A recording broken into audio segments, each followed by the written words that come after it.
This is Brian Drummond here, the OG voice of Vegeta from Dragon Ball Z, and you're watching Anime Secrets. It's over 9,000!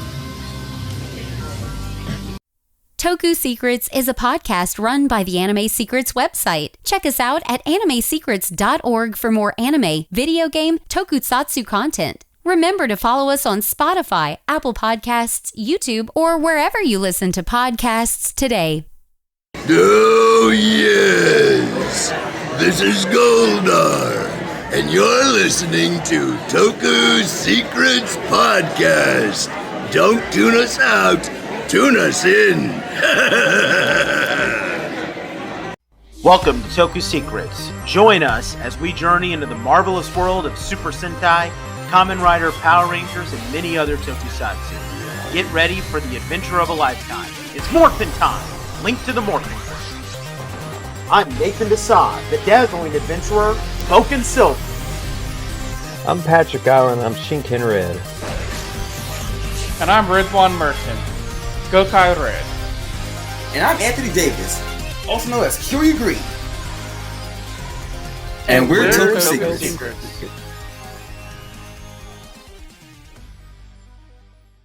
What's going on, everybody? Welcome back to the Toku Secrets Podcast, presented by AnimeSecrets.org. And today, we are continuing our review series of Mahou Sentai Magiranger with episode number 2, where we are going to be taking a look at stages 6 through 10.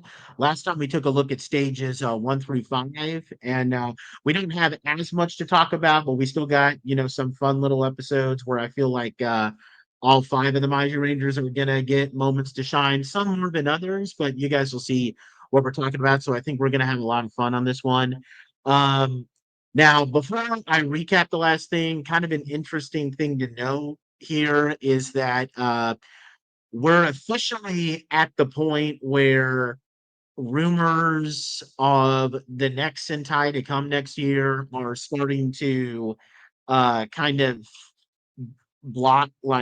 start to gain a lot of steam. And granted, this is just rumors, so take it with a grain of salt, but there's a lot of talk about how the next Sentai is also going to be magic themed, and it's going to be taking place at a magic academy. So we could very well be seeing a school of Magiranger next year, and hopefully that's the case, because magic, you can never go wrong with it. And I'm honestly surprised that they haven't used magic more times. Like, they used dinosaurs and ninjas God knows how many times. So yeah, you should start giving magic some more love to it. Definitely do that. You say that, but Ninja. I know, but okay, hey, just because they're using ninja themes to death doesn't mean that all of them are good. Because you also told me that being a soldier is bad. They're using dinosaurs to death as well. So just because they repeat the themes doesn't mean it's good. It's good, but if it's a magic theme, it should probably work out pretty good. If they haven't used it to death, at least. Yeah, I know. I just wanted to have another jab at Ninja is all. Oh yeah. Taking jabs at Ninja is always welcome here. So, but yeah, let's recap the whole premise of Magiranger real quick. So 15 years ago, there was a war between the inhabitants of a magical kingdom known as Magitopia and an empire of evil demons known as the Inferja. The Inferja were sealed away in the underworld by one of the Heavenly Saints. The Heavenly Saints are holy magical entities with great powers. They rule over Magitopia. One of the Heaven Saint who sealed them away was killed in the process. But then in the present day, the Inferja, under the leadership of their Emperor Enma, his General Bronkin, the Dark Magic Knight Wolzard, and the Vampire Warrior Vancuria, they've awoken and they're preparing to return and conquer the surface world. With the return of Inferja, Miyuki Ozu, she is the wife of the Heavenly Saint who sealed the Inferno away, and she was also a magician who was granted magical powers to become Magi Mother. She gave her own 5 children magical powers of their own to protect the world against Inferja. We have her oldest son, Makito, who's a hot-blooded and very caring person. He controls Earth as the Magi Green. Houka, first time, cheerful, kind of a ditz, but ultimately lovable. She controls wind as Maji Pink. Urara, her second daughter, middle child, bit more caring, sensible, takes more after her. She controls water as Maji Blue. Tsubasa, bit of a cynical and sarcastic jerk, but also very rational. He controls lightning as Maji Yellow, and her youngest son, very reckless but well-meaning, Kai, who controls fire as Maji Red, and together they are Mahou Sentai Magiranger. Unfortunately, Miyuki is killed by Wolzard while defending her children. And that's when the Ozu children learn about their family's legacy of magic, and they must protect the world from Infertia by themselves. They are assisted by a living mandrake plant named Mandara Boy to develop their magic, and they also have the ability to transform into giant Magi Majin. Kai is Magi Phoenix, Tsubasa Magi Garuda, Urara Magi Mermaid, Houka Magi Fairy, and Makito Magi Taurus. They can combine to form their ultimate mech, Magi King. Now that brings us to stage 6, the first episode in this that we're reviewing here, called The Ruler of Darkness, Uza Doza Uruzanga, which is a dark magic spell in this case. This is the debut of a new mech. It's a Kai-centric episode where Wolzard lures Kai out to battle him. He has a scheme to release Bronkin from the underworld. During this fight, Wolzard detects a great power that's coming from Kai, and he also holds back from attacking Kai when he gets an opening. Kai suspects that Wolzard might be a magician himself, but Mandara Boy reveals that he's actually a Madoshi. They're a dark magic user, and he is apparently a member of an order of dark magic knights, and they're evil, but they live by an honorable code. So the Magi is supposedly defeat Wolzard here with Magi Dragon, but then he reveals that he actually absorbed their magic from the attack, and he used it to power up his mech Barikion, and he's able to use this to merge with Barakion directly to form his own mech, the High King of Darkness, WolKaiser. This was called the Centaurus Wolf Megazord in Power Rangers Mystic Force, ladies and gentlemen. It's formed Wolzard enlarges, Barikion becomes the chest. Barikion becomes the head, main body, arms, and legs, while Wolzard himself becomes the chest. It has this double-edged lance weapon made of Barikion's mane and tail, and it can perform slashing, finishing moves. Which, by the way, what do you think about WolKaiser here? Let's briefly pause to comment on that. I've always dug the design. Yeah, it's a Honestly. great design. Yes. Fantastic. Sensational. Yeah, it's one of my favorite, probably, evil mechs that they use. And I mean, granted, it's kind of weird because evil mechs usually have like kind of different designs compared to like what the traditional mech is. But yeah, it's still pretty cool. Although, unfortunately, this is probably okay, unless you count the thing with the unicorn, which is basically the same thing except it's painted white instead of black. Unfortunately, this is going to be the last genuinely awesome looking mech that we get in this series, but I'll get to that later. But yeah, with WolKaiser, Wolzard overpowers the Magi Rangers. He steals their magic that allows them to form Magi King, and he uses it to open a portal to the underworld and unleash Brocken on the surface world. The Magi Rangers look like they're on the brink of defeat, but then Wolzard refuses to finish them, claiming that they're just weak and they're not worthy of killing. And then he gets really angry and unleashes this fire attack on Bronkin, which seals him back into the underworld.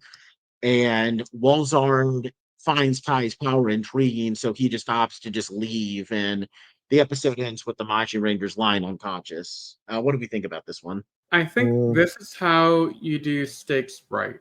Like, we're gradually raising the stakes and saying, hey, this ain't going to be easy. You got a formidable opponent ahead of you, and you're going to get knocked down. Yeah. I like it. Me too. And as much as I thought that they were able to show off how badass Korag was in the Mystic Force episode, here's the thing. this episode has a really unfair advantage over its Mystic Force counterpart because in Mystic Force, Korag defeated Udana, but she's still there. Here, as far as they're concerned, this guy killed their mom, and they show that emotional weight in this episode perfectly, Yep. especially with Kai. So they handle it about as perfectly as you possibly can in this episode. Yeah, I would say so. They've been doing a good job of showing how they're handling their mother's supposed death pretty well. Some are taking it with rage, some are taking it with like carrying her legacy, so forth. There's like varying degrees because not everybody's going to handle it the same way. Yeah. So there's a lot of processing grief in different ways, which I like a lot. Mhm. And, it's something that I like about this season overall, that you have the stakes defined well. I know I keep talking about the stakes of the season, but going back to that first kind of image of the mother dying and that scene in the forest where they're all processing the grief in different ways. Yeah. It didn't end there, though. Like, if we're talking about Zyuranger and, oh, hey, we're plopped into the modern era, but we still don't know how to drive a motorcycle and stuff. I mean, that's not believable, right? Like, but at least here, you can believe it's happening. No, like if it was like the Jew Ranger route, they would have mourned the loss of their mom for like 2 minutes, and then they're like, "Well, okay, moving on." No, Like, they would and then say, they wouldn't "Suck even it up, know. Buttercup."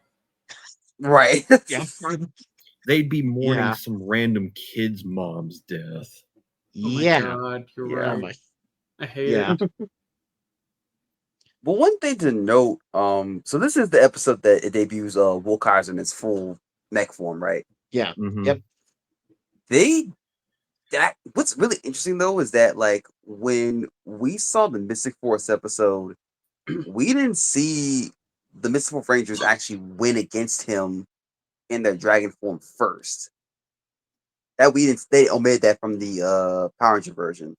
In this Yeah. version, not only do we see them actually beat WolKaiser, but he actually comes back and in his stronger form. So it's like, oh, Yeah. that beat once. That was great and all, but how I played for my second form? You're like, oh, what second form? It's very interesting that they did that with that route. Yeah, and the way that they're having him, like, the way that they're just handling this first battle, like, it feels very reminiscent. Like, okay, I'm not going to compare this directly to it, but it's very much like in tune with how they portray Darth Vader in his duel with Luke in The Empire Strikes Back, where it's like, okay, Luke is able to get like a couple of blows on Darth Vader, but you get the vibe that like the only reason he's holding his own is because Vader is holding back. And when he unleashes his full force, like Luke is, I mean, we see what happens to Luke in that movie. He gets his hand cut off and he just looks completely helpless. And it's very similar here, where Wolzard holds back. That's how the Magirangers are able to defeat him in the first place, because he wanted to be defeated. But now when he's unleashing his full force, like, you genuinely get the thought of like, are the Magirangers going to be able to win? Because he killed their mom, and here they are, like, getting beaten down completely. And the only reason he doesn't kill them now is because there's something about Kai that he finds intriguing, and also because he's kind of under some honorable code. So it does leave you with a lot of tension at the end. And they're not going to resolve it in the next episode, unfortunately. So it's stuff that's going to last for a while. I think it helps that Wolzard is actually a pretty intimidating presence when he's on screen. I never really got that from Korag, if I'm being real. Yeah. Wolzard has a lot more of a merciless tone to him that I think works a lot better for a character like him. Yeah, unlike Korag, who's just like, honor this, honor that, here in honor, there in honor, everywhere in honor. Yeah. Like, It's like how Nick said it. He was like, so we get this straight. You're perfectly fine with the world being destroyed, but it's only to do it nicely. Yeah. Sure, Yeah, why what do we? not? And he's like, there is no honor. I'm like, dude, what? It's the point of having honor if you're an evil villain. Yeah, you're not Villamax, Korag. You can't get away He with will doing that. never be Villamax did it. Villamax. Yeah. I mean, sure, I do like Korag. Don't get me wrong. I don't hate Korag, and I do like his design, especially like his music. God, his music is so iconic. But Yeah. it's just there are issues with how he portrays himself as like this armed warrior. But like, dude, you do everything but be honorable. I like how they showed Wolzard's honor. They did it as a show don't tell type of thing where he just didn't swing at Kai instead of having him scream about it for 20 minutes. Exactly. But yeah, what do we want to give Stage 6 out of 10? 9. 9. Yeah, That's good. All right. All right, let's move on to Stage 6, into the dream, Jinga Majiro. This is basically an aftermath to the previous episode. It's mostly a Tsubasa-centric episode where Kai's unconscious and Tsubasa has to use this potion to enter his mind and help his little brother recover. Couple of notable things here is that Wolzard keeps the Magi King magic for himself. He keeps it a secret from Ronkin. He claims that it got destroyed by the Magi Rangers, although Vancuria catches him doing it. She keeps it a secret. Wolzard reveals at the beginning of this episode that he has a new mission to find the gate key, which he says is going to allow the Inferja's army to invade the surface world. We find out in this episode that Tsubasa's special skill, much like how Urara has fortune telling, he has basically alchemy skills, so he can make magical potions. He'll frequently use this ability throughout the remainder of the series. We see Miyuki in this episode briefly. She appears before Kai and Tsubasa in the dream. She warns them of hardships lying ahead, but urges them to keep fighting together with their other siblings. One other thing to note is that they took the footage of WolKaiser furnishing the Magi King magic, but aside from that footage, this episode and its monster of the day, the fungus Hades beast, it was basically not adapted into Power Rangers Mystic Force. So again, what do we think about this one?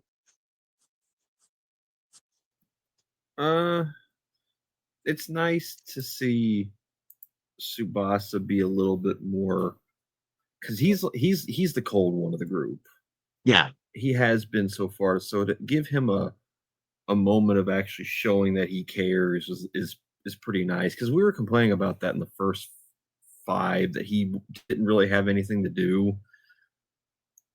So finally giving him something like this, seeing that he can put away his cold shoulder for a little bit to help his brother out, I respect it. Yeah, and I think, and most particularly here because Tsubasa and Kai are like the two youngest here, so it kind of makes sense for them to have a little bit of a rivalry. And they're the two opposites. Yeah. So it was a good moment for him to be, there for him, because hate him or not, he's still your brother. God dang it! Help him out, right? And the way that Tsubasa is showing the way that he's talking with Kai throughout this episode, it's a very typical brotherly relationship. You annoy me, and I would happily punch you in the face every single chance that I get, but damn it, you're still my brother and I love you, and I'll help you every single chance that I get. I want you to be here so I can keep punching you in the face. There are times when I want to kill you, but I will kill for you every single day. Mm-hmm. Yeah. Riz, did you want to chime in here at all? I honestly think this is a really good continuation of the last one. This is a great 2-parter. It had a lot of really good moments in it, and Yeah, I think these are the two strongest episodes in this batch that we have. Yeah. If I mean, that I doesn't think fit the my next thoughts. one is particularly. I think the next one is pretty strong too, but we'll get to that in a second. Yeah, I think these two are the ones that help set the stage further for the season in my Yeah. mind. But yeah, no, I think there's a lot of good story building here and kind of raising up WolKaiser to be something really big and difficult to take down. And it's great that they brought back Miyuki because it kind of because the end of the last episode was such like a real dreary and kind of like we're kind of screwed type of moment. So to have Miyuki show up and kind of say, and in a way that makes sense, like not in some Deus Ex Machina, like how Burai shows up conveniently in the last minute of a Jew Ranger just to give them an access to hell so that they can go free the Guardian Beast. No, they're in like a different world, so it would make sense for them to see Miyuki there, and she's showing up not to give them any new power or anything, but just to say, "Hey, listen, kids. Yes, it's going to be a very rough road for you guys ahead, but you guys got this. Just keep working together, and you guys are going to be fine." I like what they're doing with her too. Like they established, what was it called, Magictopia or whatever? Yeah, Magitopia. They established that they could easily just pass it off as she's not dead. She's just there and communicating with them. Yep. Whenever she gets the chance to. I don't know if I'm right or not, but it's a plausible explanation. The fact that they keep using her as like brief little motivative talks. I like that. I think it works better than having just Udana being around without her full strength. Yeah. Yeah, I think it does.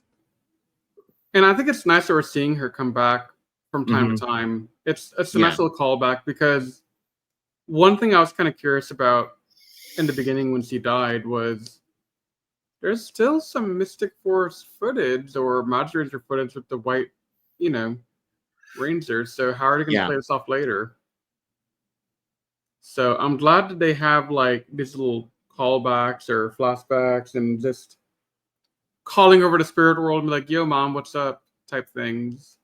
Yeah. And again, and it works perfectly. And again, it's not like the stupid stuff with Burai just randomly one showing up like a Force ghost to give them powers in Deus Ex Machina like fashion. Like it works perfectly. Wait, Nate, you mean they don't need? There's a simple explanation for that. They don't need simple explanations because it works perfectly and there's no explanation needed.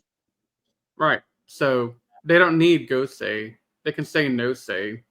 No say. No say. Yeah, no say for sure. But yeah, I'd say stage 7 probably gets a 9 too. I'll give it a 9 as well. Yeah. I was gonna actually elevate this to a 9.5 because I think putting these two together elevates it a little bit. Okay. Actually, yeah, that is fair, honestly, because when you think about like how dreary and pessimistic the last episode ended, it give that last bit of like optimism with Miyuki does Riz kind of has a point there. Of course Riz has a point there. Riz's opinion is always correct, dang it. I don't know about all that, but Hey. I'm normally right about my predictions for when a Sentai will be good and bad. Y'all are out here like, oh no, Riz, you're gonna love Geki Ranger. Oh no, Riz, you're gonna love Time Ranger. And I'm sitting there like, We also said you would love Ginga Man, and that turned out to be true. But I also agreed I would like Ginga Man when I saw the first 2 episodes. When I saw the first 2 episodes, Time Ranger's like, okay, this can be all right. But Ginga Man, when I saw, like, okay, this can be something fire, Fire. no pun As a intended. Ryoma. If it works, it works, all right? Yeah, if it works, don't fix it. Yeah. I'm just using the lingo the kids use nowadays. And the kids nowadays say a lot of, oh, that's fire. So forgive me for trying being cool and hip. I mean, we got to get the younger people to watch the podcast, so yeah. Exactly. But yeah, let's move on to stage 8. You're just the heroine, Majuna. This is a filler episode revolving around our two heroines for the series, Urara and Houka, where Houka helps Urara regain her confidence and concentration when she becomes anxious when she gets a role in a movie. Here's a fun fact. The actress who gets murdered during the cold open of this episode is portrayed by Miyuki Nishijima. She previously portrayed Emery in manga. She's a supporting comic relief character. She appeared in pretty much she was a big character, and she is the self-proclaimed Abar Pink in Bakuryou Sentai Abaranger. You, you if you've seen Abaranger, or if you've seen the Abaranger tribute episode from WolKaiser, then you know exactly what I mean when I say that she's self-proclaimed Abar Pink. And if you don't, just look it up. It's really Guys, bizarre. she's the official pink Abara Ranger. Stop trying to make her unofficial. Do not let these people take away your title as the pink Abara Ranger. They're just haters, man. They're just hating on you. You earned that title, Queen, and you wear that crown for the Pink Ranger suit. I'm gonna be curious to see what you think about her when we eventually. We're going to be doing Arbor Ranger very at some point next year. So look, man, I'm ready to see. I'm ready to see her in action. I'm ready to give that queen her crown. Yeah, well, she forward to that. I like Arbor character in Arbor Ranger. Yeah, and plus, I mean. Okay, I don't know if this still. Okay, I mean, it probably counts, but if we're going by the WolKaiser tribute episode, she's married to Abar Blue, so that's pretty cool. Good for her. Abar Blue's awesome. But also, this episode and its monster of the day, the Manticore Hades Beast, they were not adapted into Mystic Force. They say that the plot was adapted into a Dax-focused Operation Overdrive episode called Lights, Camera, Dax, but the similarities are not really there. And also, how does that make sense? Huh? How does that make sense that they adapt something into a later season? I mean, they've done that before. There was that Gingaman episode where Goki confesses his love to Suzuko Sensei. They adapted that into a Wild Force episode. They say that there was an episode of Turbo that adapted an episode from Mega Ranger. Yeah, I was about to say that episode where TJ encounters that Spirit of the Woods character, that was apparently from a Mega Ranger episode. Although, so yeah, sometimes they do that. Although it's a Dax focus episode, so you know that episode of Operation Overdrive is already terrible. So it's nothing like this episode. Yeah. I would tear into that episode right now if I could, but yeah. Yeah. And besides, you will not insult the beautiful Urara by giving her episode to Dax. If you do that, you are bad, and you go. It's on your whole family. Write this down. It's on you. It's on the cow. It's on. You go until I tell you can come back. Yeah. What do we think about this episode? I hope we get more episodes like this, because these two having the benefit of being sisters could really challenge the G3 Princess for best girl power duo in Sentai. Yeah. But Patrick, the Z3 is not a duo, it's a trio. Yeah. A trio. Trio. Yeah. So they don't need to challenge anybody because they are the duo. The best girl power group. You know what, Riz? That should be that's the new word now. Trio. I'm trio. You should use that. Wait, that is a real word though. It's a trio. Yeah, trio. I thought you said trio. You said No. trio. Oh. The way you sounded, it sounded like you said trio, but I said, hey. Well, fix your ears, dang it. I think you should keep it if you did say it like that. I didn't though, but you're welcome to keep it that way if you want. I think I might. But yeah, I loved we constantly talk about how this series kind of tackles some typical sibling-like dynamics. Like we have one episode where like you have Makito and Kai butting heads because it's the big brother, little brother butting heads. And here it really did feel like Urara is kind of looking at Houka in a way that a typical little sister would, because they don't actually say it, but you kind of get the feeling that the reason why she didn't think she could be an actress is because she thinks that she's not pretty enough, and she's always kind of looked at Hoka as being like the prettiest girl in the world, like, oh, I'm never going to be as pretty as my big sister, because a lot of because that's just typical types of behavior. And it Mhm.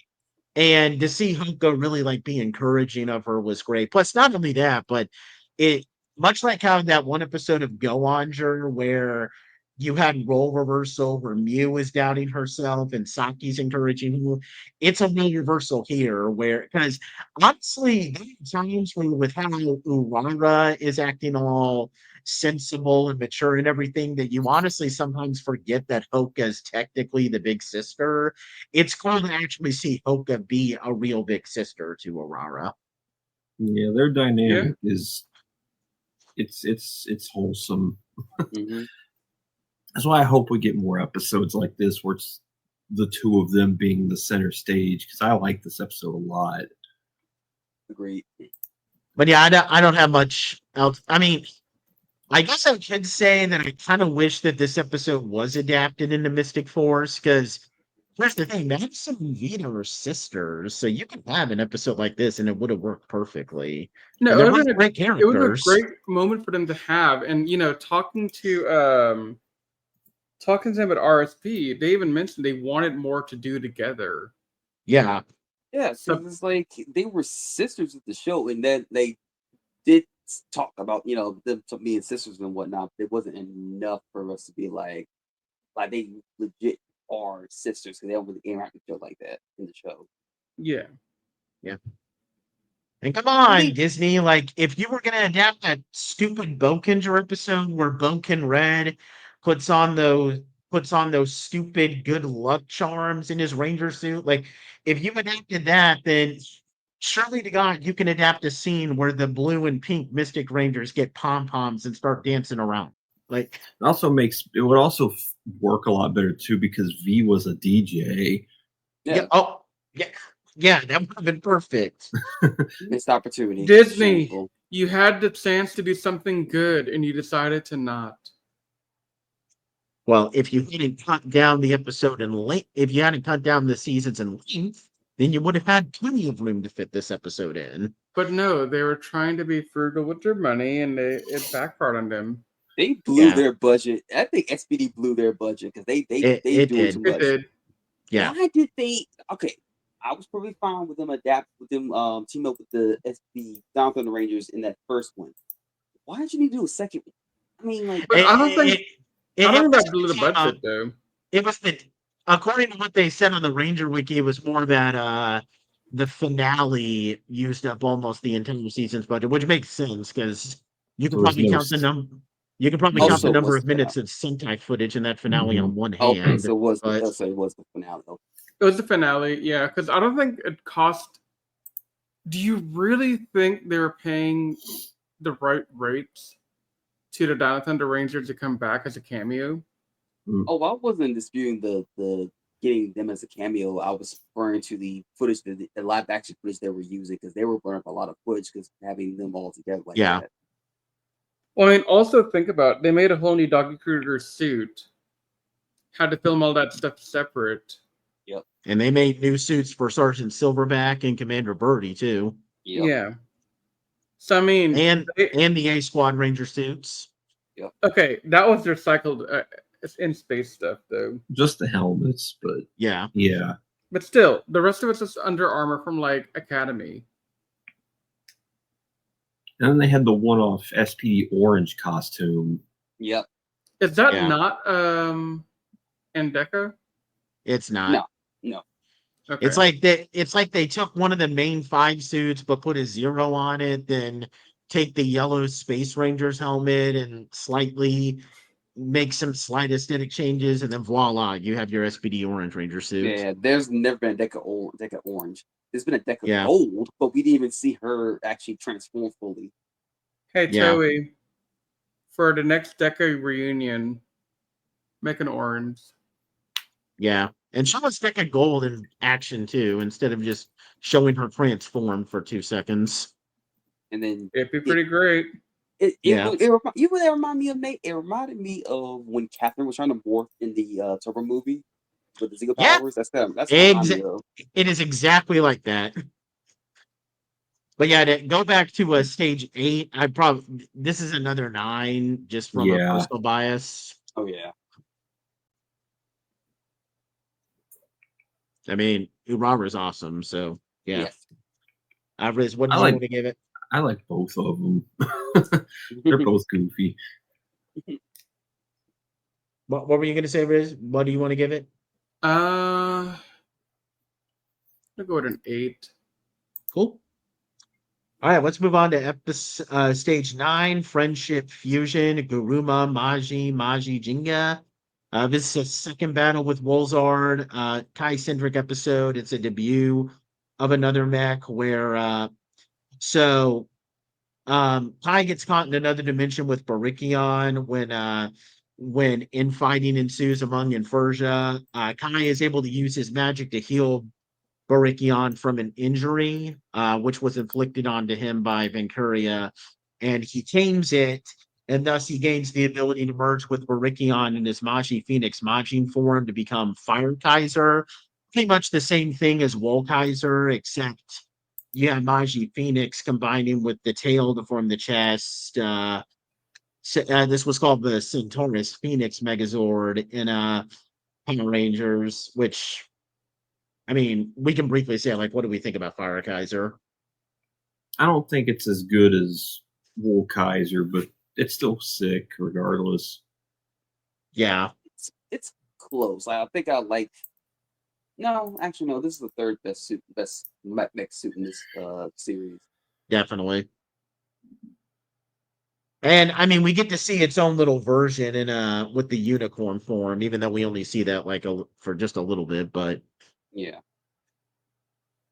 Did you want to say anything, Riz? I mean, I like it. Okay, I think it's cool. a better name than than whatever they had in Mystic Force, the Phoenix, whatever. Centaurus Phoenix Megazord. Yeah, I like FireKaiser better as a name. Yep. So what you're saying is it was all right. No, I like the mech, but the name is. I mean, it's all right. Like, I'll wait for that. You set me up for it. I had to do it. You gave me no choice on that. Hey, I'm glad you did it. So. And you know what? I have to take every shot because I'm the. That's what I'm talking about. That's why he's the MVP. That's why he's the GOAT. The GOAT. I had to throw that in because I haven't heard that all night recording. I mean, Fair. we'll be able to use it at some point soon, hopefully. But yeah, just a little bit more info on this. With FireKaiser, Kai defeats Wolzard's latest Hades beast. And because Wolzard equipped it with the Magi King magic, the Magi Rangers are able to reclaim their magic. So starting with this episode, they're able to form Magi King again. They weren't able to do it in the last 2 episodes. They were just using Magi Dragon. But immediately after this fight, Barikion returns to Wolzard because it's the whole like, yeah, you helped me, I just helped you, so now we're not friends anymore. But yeah, what do we think about stage 9? I thought this is all right up until Kai popped in and took over Barikion. Yeah. Like that's when I was like, oh, look at you, Kai. You go, man. You go. You did something good. And we're getting a lot of good like moments with Kai early on to help establish that yeah, he's a bit immature, he's a bit hot-headed, but he's also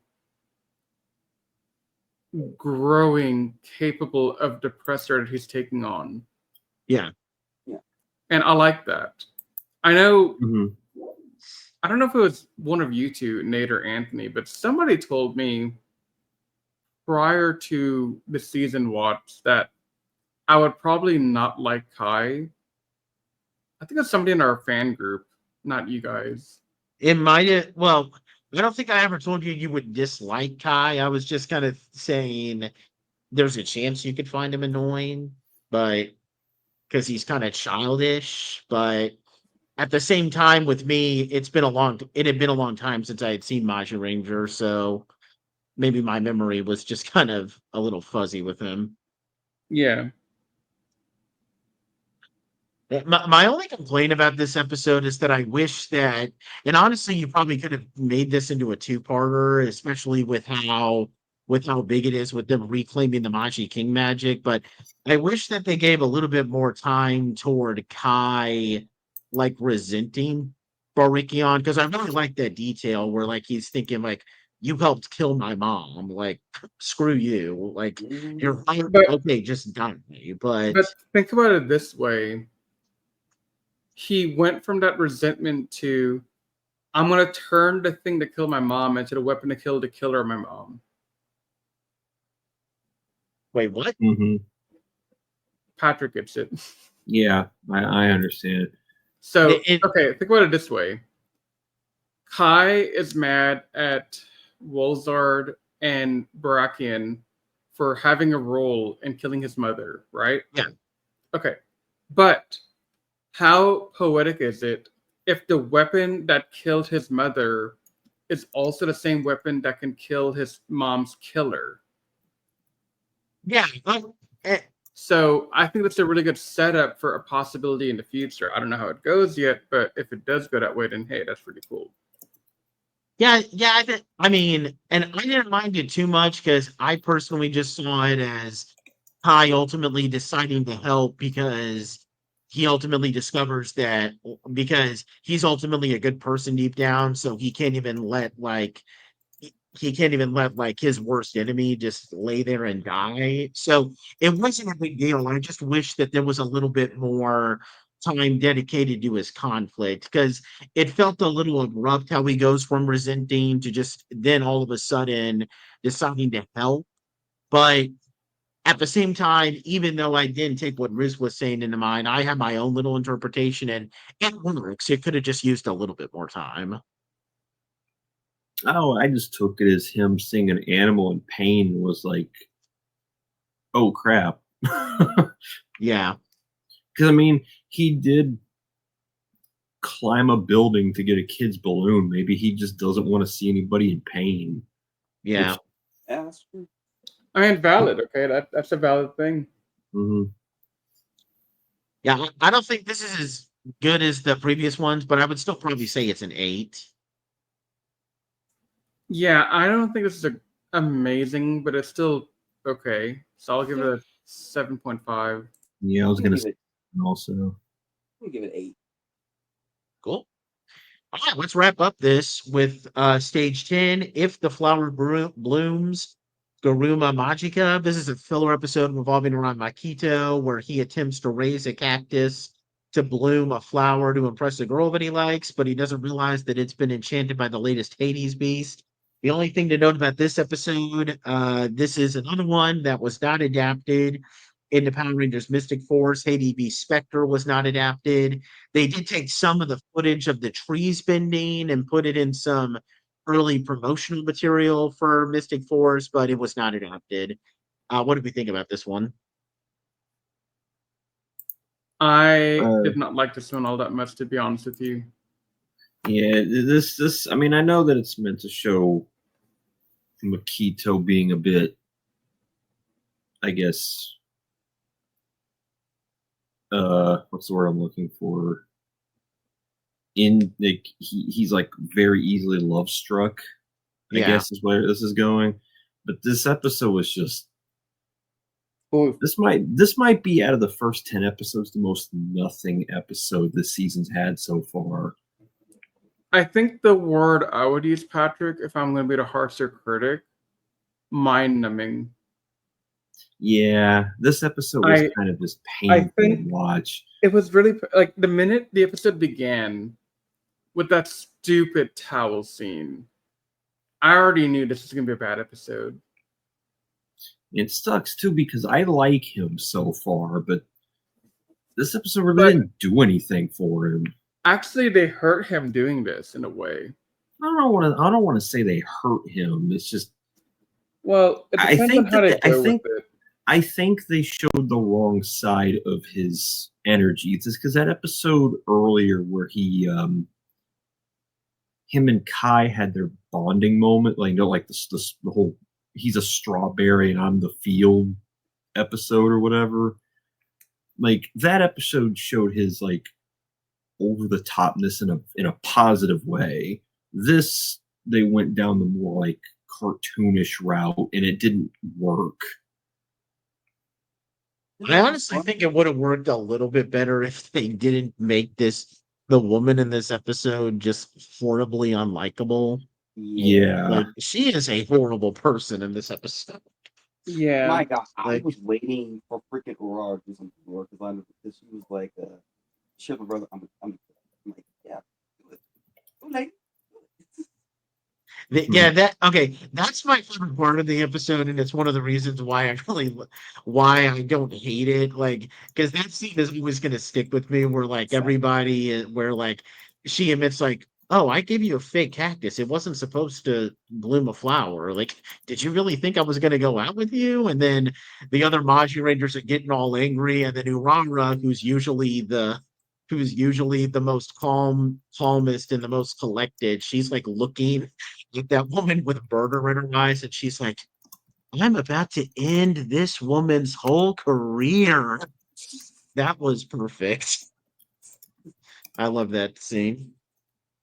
Yeah, Urara was not messing around. But yeah, I can agree that this is probably one of the weaker episodes, but I I thought it worked okay. I don't know. Maybe it's just because that Urara scene just always kind of constantly sticks with me. But The only moment of this episode that I liked was after it ate his bike and it transformed into its monster form. Everybody was just staring at it stupid and it just flailed down the hill. yeah. Like, what the heck? But I'd still probably say like the lowest, maybe probably I don't know, 5. like maybe a 6 or a 7, because it's not a terrible episode. It just I can't. I don't know. What do you want to give it? 5. Okay, that's fair. I'm gonna give it a 6. Guys, I found it somewhat entertaining, somewhat. You're not gonna like me today. Probably the Better 2 watch. No, it's gonna be a 3. Oh, okay. I just didn't like this episode. It did nothing for me. It didn't add anything. It didn't really. It honestly hurt him in some ways. Yeah, I think that's fair. I feel like, I don't know, you already have Kai with the recurring romance story, and now to be fair, and this is kind of a spoiler, we're not going to see this horrible woman in that many more episodes, thank God. So it's not going to be a recurring romance story, but yeah, I don't know. You probably should have. I don't know. There are other much better ways you could give you could do a Makito focused episode. But yeah, that brings us to the end of this batch. Do we want to give any closing thoughts before we wrap up here, gentlemen? No, pretty tame group of episodes. So Yeah. All right. Cool then. All right, that wraps up episode 2 of Magiranger. We got a little bit of some calmness. Next couple of batches, we're gonna have some pretty good stuff, because we're gonna have some pretty good stuff, especially with a particular 2-part episode that I'm very excited to be covering next. You really want to get your fangs on this one. Okay. Anthony, it's bad enough you got Riz doing that. Let's not trail into other dad jokes. Whoa. Hold up. Anthony did not do anything to get me going. Let's not give him any credit for that. Okay. That is Okay. a completely me thing. In fact, I got Anthony onto by influencing him. You did. Cool. But anyway, next time we will be taking a look at stages 11 through 15. We're getting closer to some of the bigger stuff happening, and we're definitely looking forward to that. But so far, Magiranger continues to be a pretty strong ride. We're get the occasional bump here and there, but for the most part, it's going strong. Will it continue that strong run? Well, you guys are just going to have to keep on checking out Magiranger after this, and we will see you guys next time when we cover stages 11 through 15. But until then, bye for now. If you enjoyed listening to the Toku Secrets podcast, please check us out at alchemy-fueled and follow us on all our social media pages such as Twitter, Facebook, and Instagram. And also feel free to check out our other podcasts, including Anime Declassified and the Jedi Squadron. You can also leave us any feedback you'd like to offer us directly on our website. If you're listening to this on Spotify or iTunes, we thank you so much, and please leave us a rating out of 5 stars. If you're watching this on YouTube, please subscribe to our channel if you're not already subscribed, and leave any comments down below, as we love to take the time to read comments left on our channel and give our fans, shout-outs. If you have any seasons of Super Sentai, Power Rangers, or other tokusatsu shows that you'd like for us to check out, please don't hesitate to say so in your feedback. With all that said, we thank you so much for taking the time to listen to our podcast, and we will see you next time as we continue our never-ending journey through the world of tokusatsu. But until that time, you all stay safe, we love you, and may the power protect you.